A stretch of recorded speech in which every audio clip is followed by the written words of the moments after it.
This program contains adult content and partial nudity. Viewer discretion is advised. Stage 9 of the Fox Studios in Los Angeles.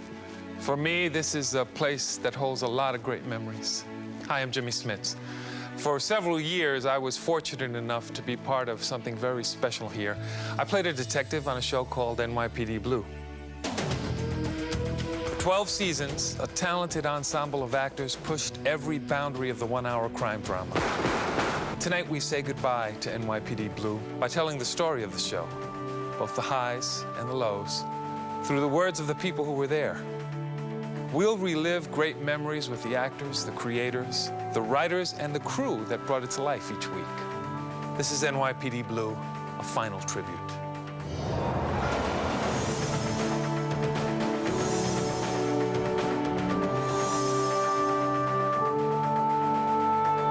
There were no rules. There were basically no rules to what the shot was. It was like actor boot camp. Nobody even remembers that I was naked.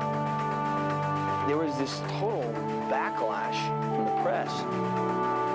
And I just remember going, wow, I'm now a part of this show. It was worth the difficulty and worth the effort.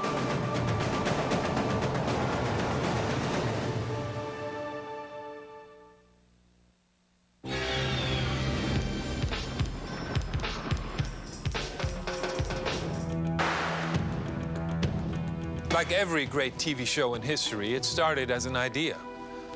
What if you took a format America was comfortable with, the cop show, and turned up the volume? In the early 90s, Stephen Bochco, the producer of the ensemble cop drama Hill Street Blues, saw the TV landscape changing.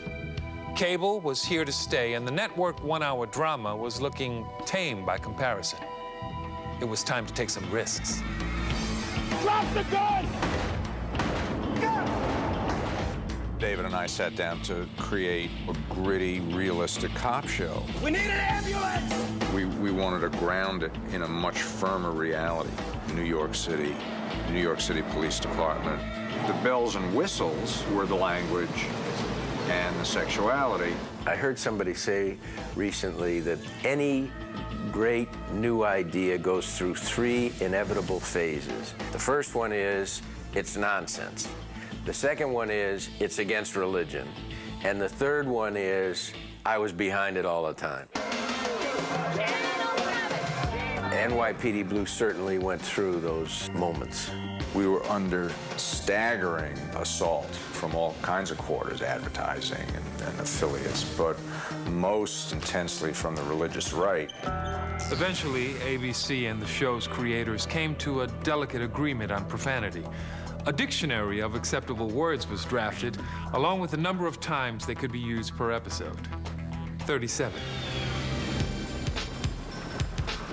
In 1993, the pilot episode aired, and America met the 15th Squad and Detective Andy Sipowicz. When we first started this show, the face of television was much more tame than it is now. I remember the first introduction that I had to my beloved on the show. Hey, Miss District Attorney, you really prosecuted the crap out of that one. I went with the crap I had, Detective. She said ipso facto something or other, I'm not sure. And so my delicate response was, Ipsa this, you pissy little bitch. and I got to grab my crotch, and to do this on television was such a good feeling. You sure this is going to air? This is going to go on television? The controversial edginess and the buzz created because of it certainly didn't hurt NYPD Blue. When a new show is launched, any press is good press. But in the age of the short attention span, keeping an audience once you've grabbed them is the tricky part. Fans tuned in week after week because they connected with a reality they hadn't seen before on network TV. What they didn't know was that there was a source for that reality. In the course of his research for NYPD Blue, co-creator and head writer David Milch had met New York City detective Bill Clark. The two became fast friends and spent hours driving the streets of New York together. Clark talked, and Milch, the writer, soaked it up like a sponge. These stories would form the backbone of the show for 12 seasons. You've heard the expression, God is in the details, and I got to live into the details of what it meant to be a cop. I was a detective. I love being a detective. You know, I got very emotionally involved in the cases I worked. What do we got? It's like sexual assault, strangulation. Oh, God, I knew it. I talked to people about it at great detail, and sometimes I thought that they didn't care about the emotional impact. They didn't care about the look on somebody's face when you tell them that their son was just killed. And David got all that. What Bill brings is an attitude, the courage that a cop possesses, and the pride, the absolute pride of a New York City cop. Bill Clark, the former detective, eventually became an executive producer of NYPD Blue. When we return, NYPD Blue takes off, but then Hollywood realities hit.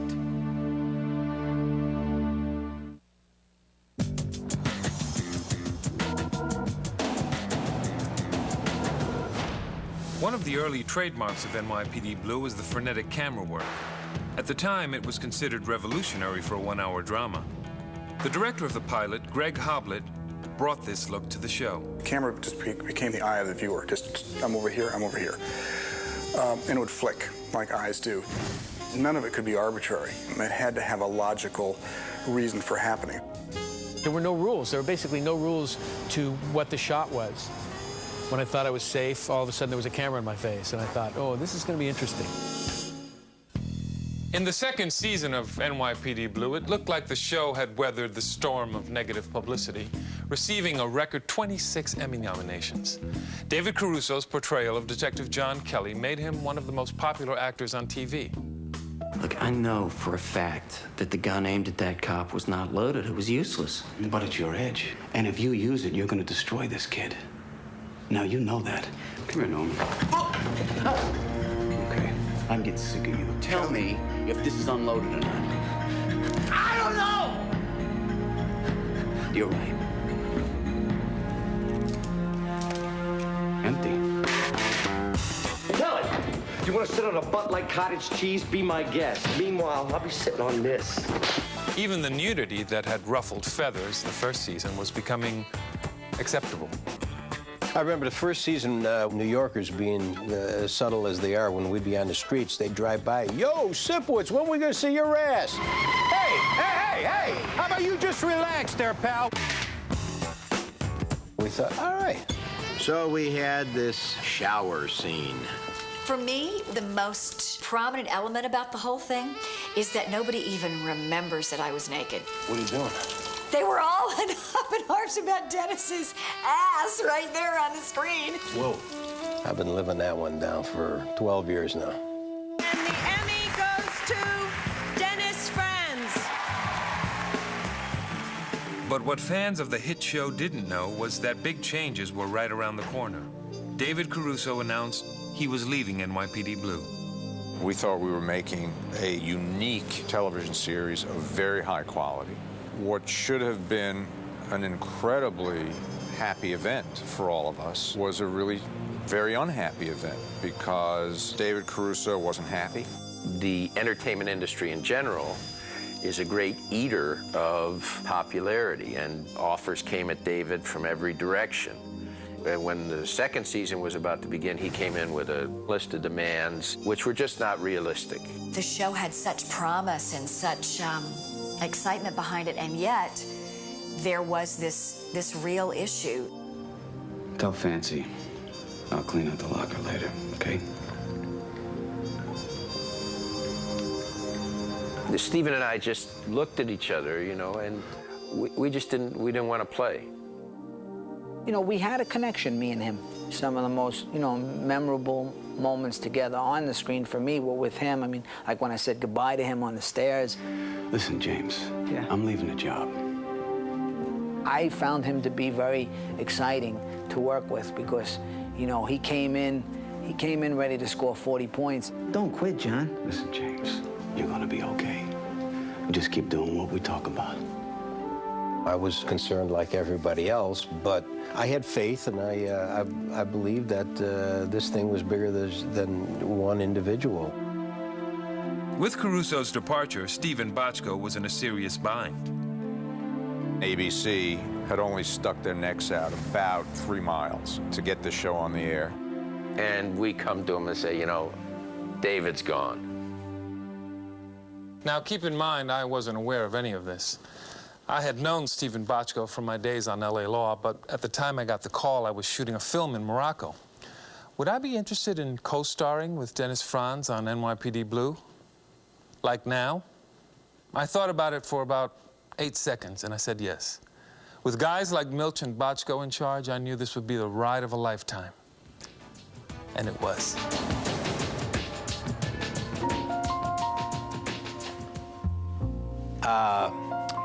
This is our locker room.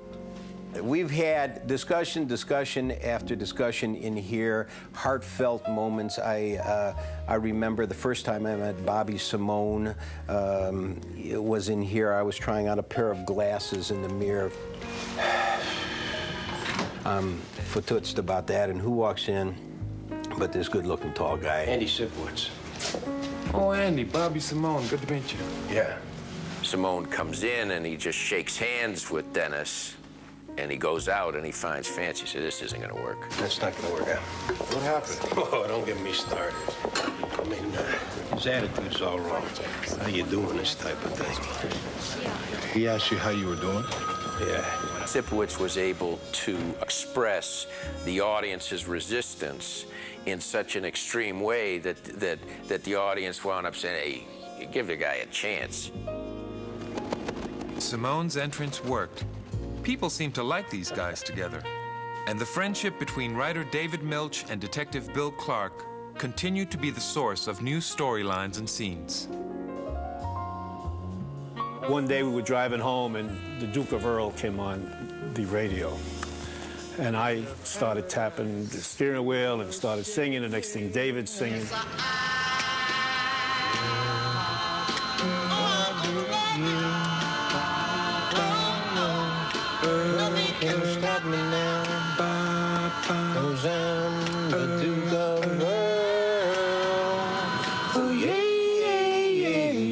Actually, in that scene, I drive up in a car and say, what's going on? What's going on? Jimmy and Dennis both felt that scene was when they really bonded, when it showed that they were really buddies. Hey.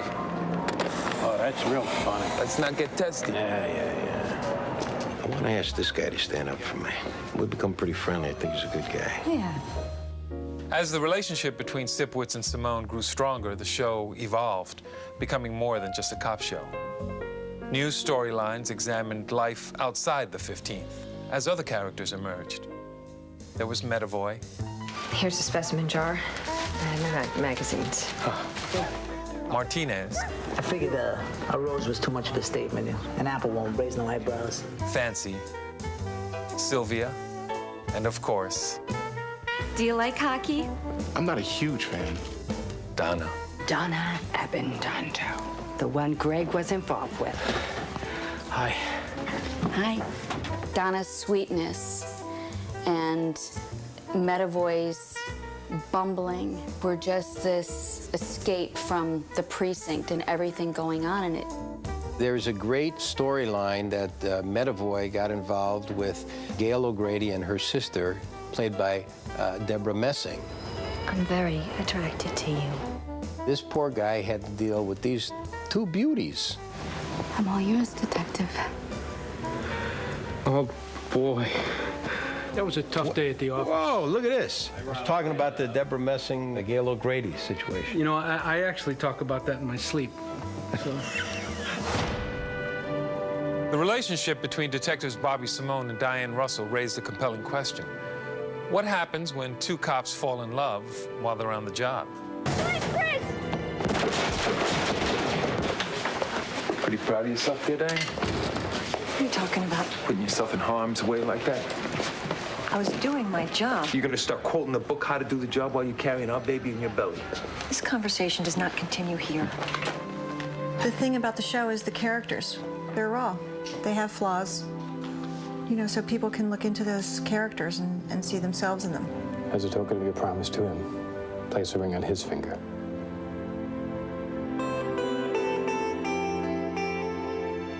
There was the one that I was with Jimmy, I come back to his apartment and tell him about my father abusing me. That scene was, you know, just completely emotional. Something happened, Bobby. I was only 12. I didn't know that would happen. And I don't even think I flirted.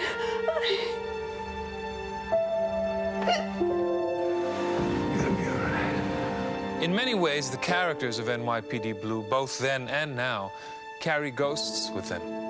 Sometimes they're literal, like when Andy confronts the ghost of his own dead son. You know who's in the bathroom that I brought with me? Sylvia and the baby. Think seeing me murdered's gonna make a happy memory?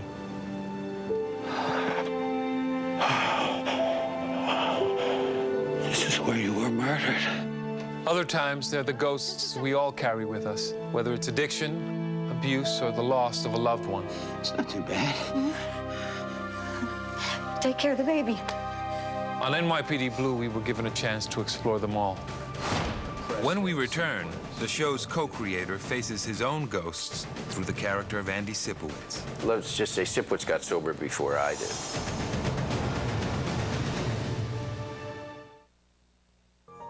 Where's Clark? In his car around the corner. He said to rouse him when you got here.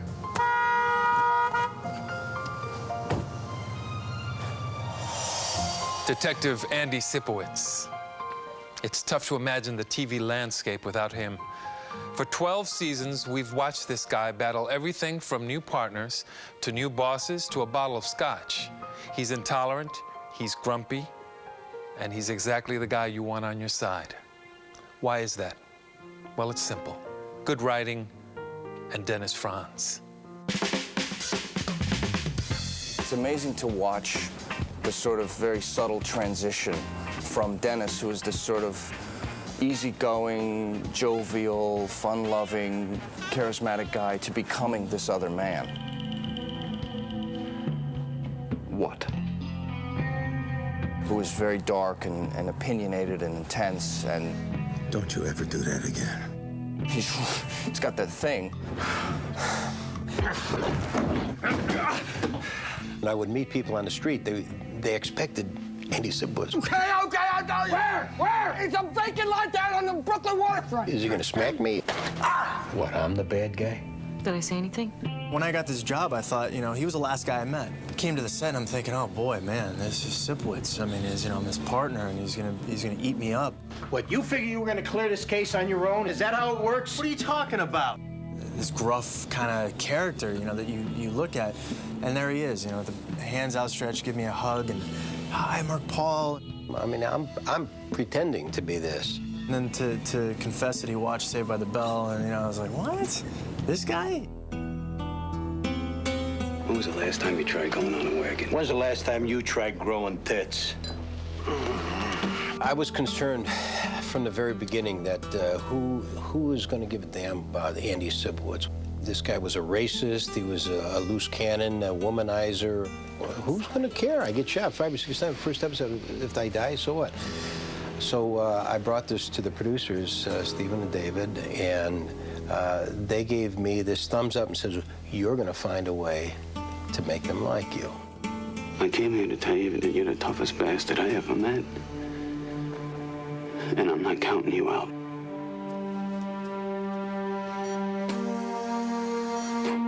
If the show is about the redemption of Sipowicz, it's also, from other characters' points of view, it's also how do you sort of navigate the waters around Sipowicz? It's just, you make me feel very anxious. Yeah?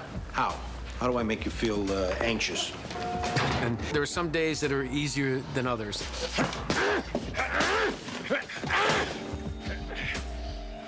Sipowicz is like this marine crustacean, you know, that you're amazed he can move from one place, you know, to the other. He's got so many barnacles and other growths on him. And yet he's always somehow able, you know, to reach out. And then you see that even a marine crustacean could be a beautiful creature of God. The character of Andy Sipowicz sprang from the mind of co-creator and head writer David Milch. Milch, an Emmy-winning writer for Hill Street Blues, has always been open about his personal struggles. But artist that he is, he confronted these struggles in his work. For the first 7 seasons of NYPD Blue, the creator, Milch, and his creation, Sipowicz, battled their demons side by side. Sipowicz is an addict. He's an alcoholic.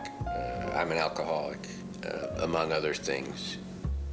Let's just say Sipowicz got sober before I did. He was almost a beacon of hope for me. I was able to enact that daily struggle in Sipowicz. Do you want people to help you, Andy? Please help me. Yeah. Now, I worked with David Milch through my entire run on NYPD Blue, and it's my opinion that his writing is nothing short of genius. I say that now without hesitation, but at the time, the working environment could sometimes be brutal. Very quiet, please. David worked at a fever pitch. Day to day, his hands were in every aspect of the process, from producing to editing to writing. The deeper you get into a disease, the more you tend to isolate. I just didn't like to have to explain anything to anybody. So I would just say, I'll do it myself. Often we were getting scenes just moments before the cameras rolled. It took its toll. So as much as I loved playing Bobby Simone, once I fulfilled my contract and my commitment to the show had ended, I made the toughest decision I've ever made. I left the show. And once again, the creators stepped up to the challenge. I never thought I'd make a new friend. Now he's gonna die. No, you don't know that Bobby is gonna die. He told me in his eyes. Very quickly, it didn't become a story about losing a character. It became a story about life, fear, courage, and God. I'll take care of her. I think the entire crew was crying that day. Nobody could deal with it emotionally. Tinker and Bill Clark just went, got it, Kim. Understand. You don't want this day to happen. To lose that exquisite, vital man, well, it was heartbreaking.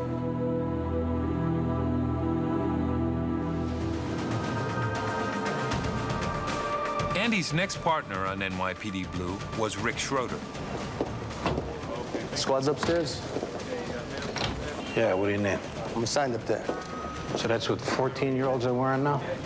A lot of the press were like, what? You're hiring Rick Schroeder for NYPD Blue and to replace Jimmy Smits? It was like scoffing at me.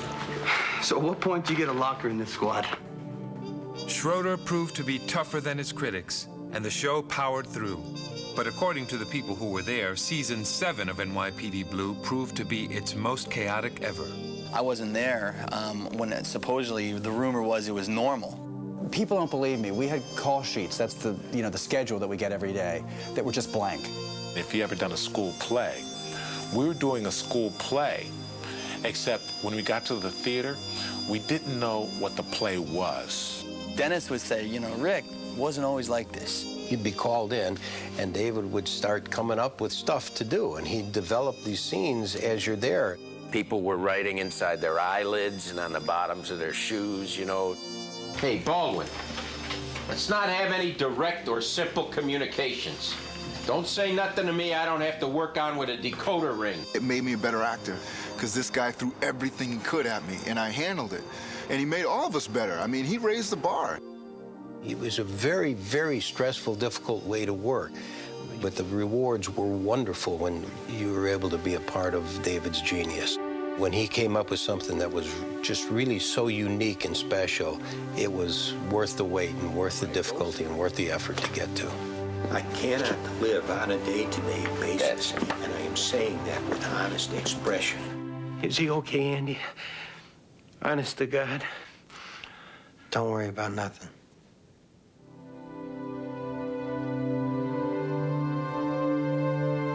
After 7 seasons of incredible work, David Milch left the show. Recently, he created the groundbreaking HBO series, Deadwood. I think we all thought, I certainly did, we can't go on without him. He was so much the show. But it changed, and you know what happened? The writers that he had been working with, the producers that he'd been working with, stepped up to the plate and knew exactly what to do. When he left, they were able then to kind of blossom. To Danny. And a fresh start. Yeah. Change, it seemed, would always be the operative word for NYPD Blue.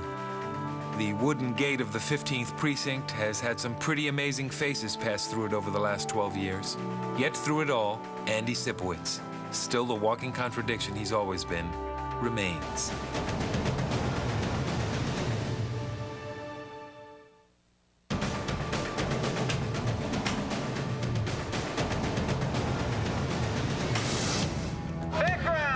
Every season, the cast and crew of NYPD Blue travel to New York City for 1 week to shoot exteriors for the entire season. They come to shoot and to connect with the city that is, in many ways, one of the stars of the show. But what viewers don't know is that most of the exteriors are shot in Los Angeles, on one street on the Fox backlot. We've redesigned the street probably about 200 times. Redesigning the street, what it means is that we take every storefront and we do a different storefront, different signage, different vinyls. We'll do different dressing. It could be a leather store one time, it could be a crack house another time, a restaurant, a bar. This is my toy box. David Milch's departure opened up a new era for NYPD Blue. The show took on a decidedly lighter tone. Perhaps the writers felt like poor Andy had been through enough already. They gave Sipowicz a beautiful wife, a sweet new son, then another, and a hint that maybe things were going to work out for him after all. This opened up creative possibilities that really did bring Andy full circle. After 11 years of fighting his demons, he was now a mentor. Now, that's not to say that Andy went soft. My original point is you got a dead Hispanic with no ID, you got this. Sorry to interrupt. When I first came in, I don't think I was very much accepted by Sipowicz. You know, he's had a little bit of the racist thing happening, and... Yeah, INS does what they want when it comes to illegal aliens. No due process, nothing. Does the word illegal mean anything to anybody anymore? Soon after, though, there was that episode that really brought it home for me when he said that I was part of the family. Squad sticks together, we're a team. You're on the team. Lieutenant Thomas Bale, how's everyone doing today? I've heard the name Bale from Internal Affairs. You related? That's me. We needed some juice this last season, and we got it in the form of Bale, Lieutenant Bale. Time to start covering your ass will be right about now, guys. I like to know everything that's going on in my squad, so keep me informed to the minute.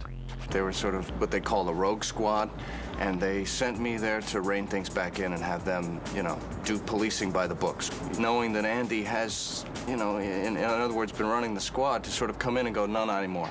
I'm taking over, and this is the way it's gonna be. So that only led to conflict. We got a system here. It's changed, and you better change or you better leave.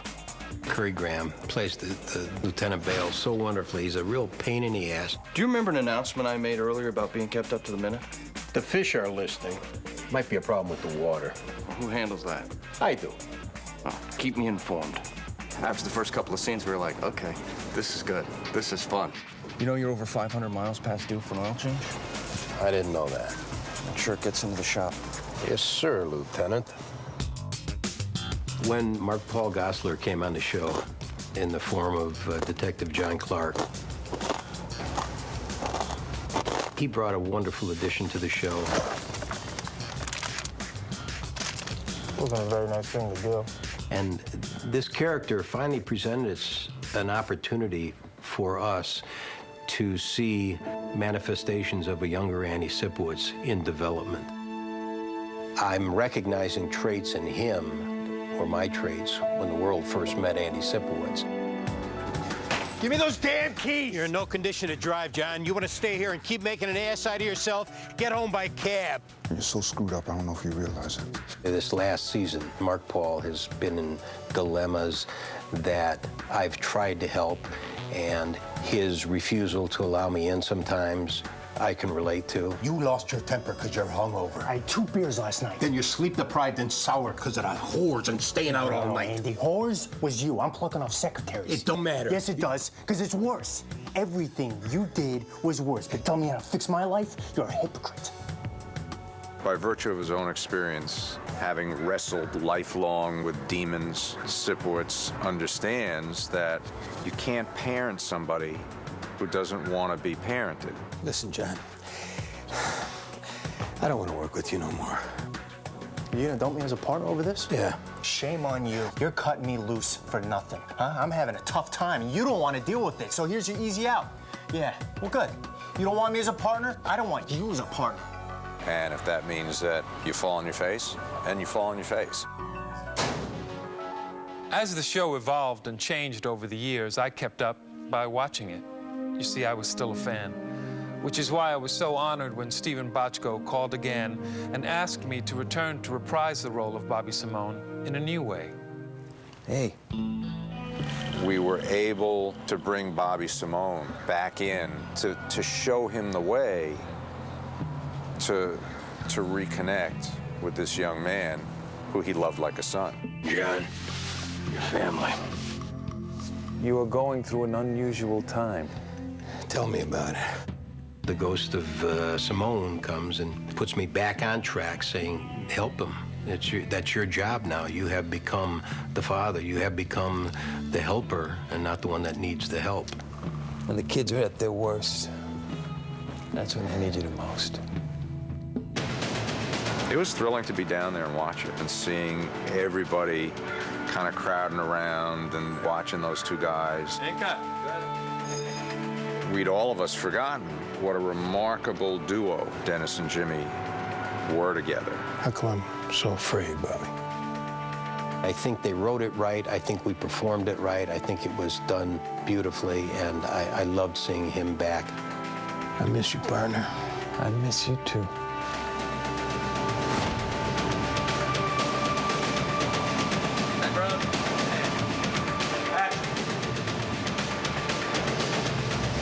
Bless him.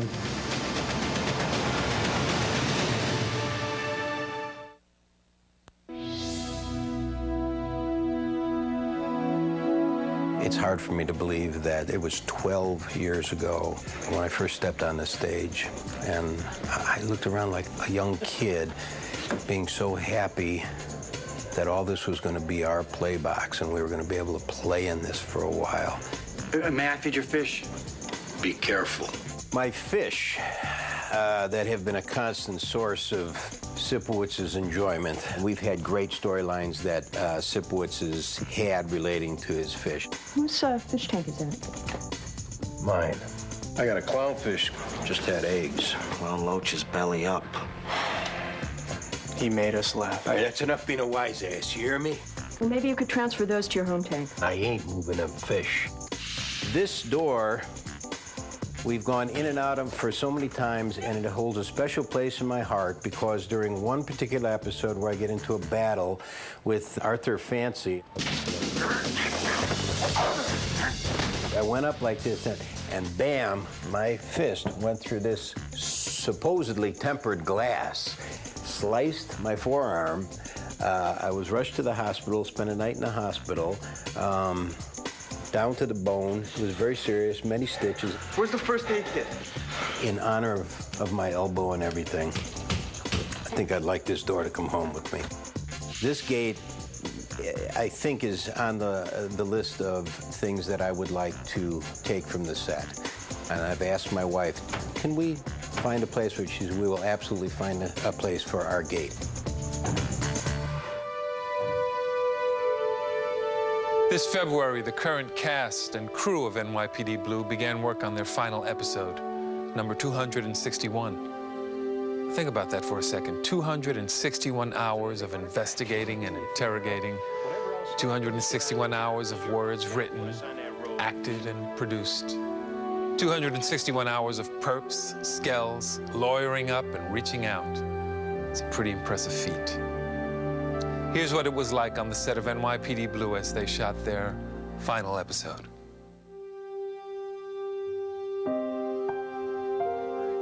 Speeding? Hey, Mark. And action. We're leaving now, Sarge. Yeah, okay. We're sorry if we lost anything up. Don't worry about it. Everything came out fine. Cut. We are shooting our last scene. What is the last scene of the show?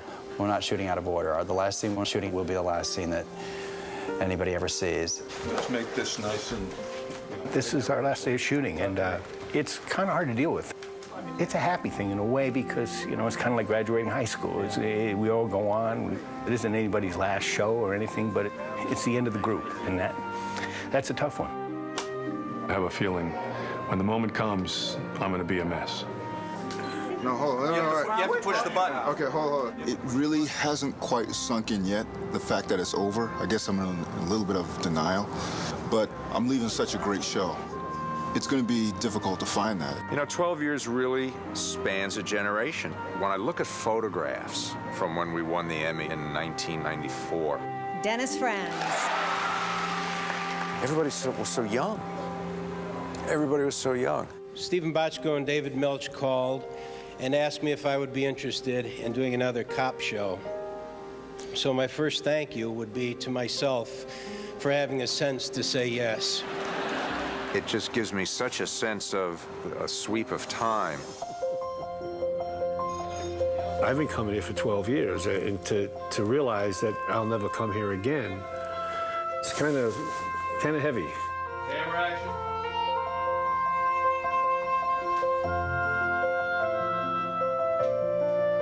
And cut. Cut.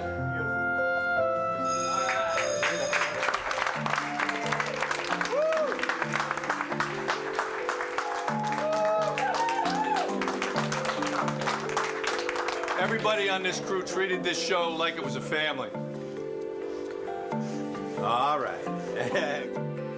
All of us. I mean, man, we did it together. 12 years is a long time. And there's one other person who's the heart and soul of this program, Dennis Franz.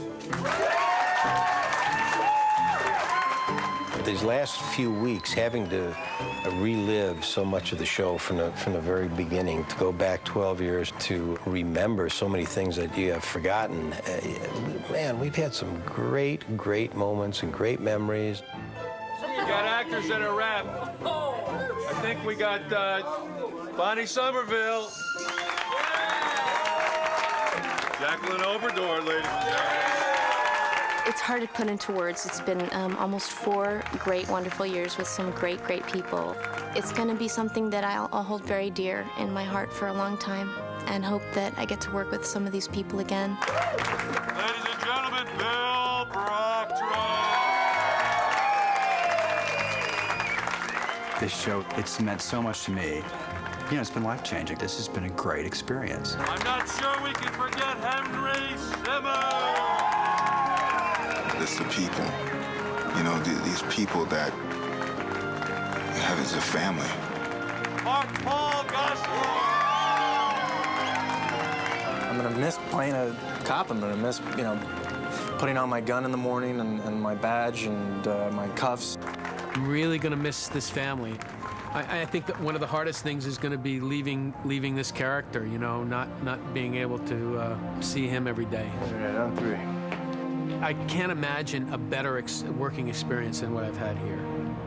It's just been a great 12 years. I think if you really look at the 12 years of this show, it's about change. You can either embrace it or you can resist it, but it's coming. People change, but they change reluctantly and in the tiniest of increments.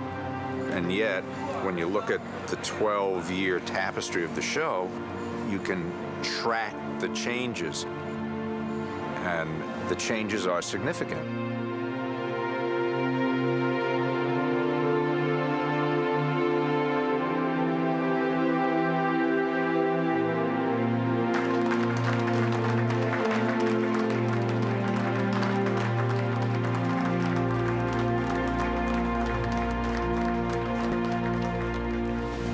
We're moments away from the final episode of NYPD Blue. But first, the cast has a few things that they'd like to say to you, the audience. This has been one hell of a blessing for me. And I want to thank all of you as well for supporting us and for giving us so much love for 12 years and me for 6 years here. You people have stuck with us and have embraced all the new characters. We have such a loyal fan base, and we're going to miss you all. Thanks for sticking with us. Hope you've enjoyed it, and there's one more left. Would never have been done without the loyalty of you guys. And it has been our pleasure. Thank you. Thank you one and all.